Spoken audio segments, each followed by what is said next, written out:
So this is the question from Brother Hani. Yes, the question, not confusing.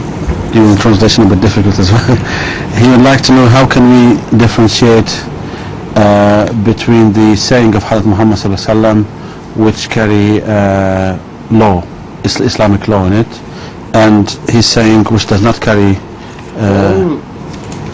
The sayings of Hazrat Muhammad Rasulullah sallallahu alaihi wasallam, which are according to the Quran, do this and do not that, they are 100% Islamic law.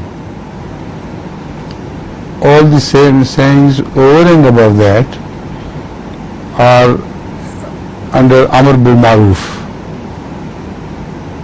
They don't become a law, but believers have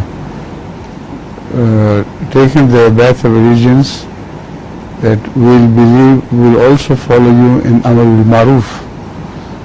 So anything good he tells us, we must follow it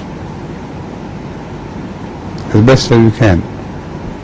But who does not, perhaps he may not have committed a sin, but he will suffer from that.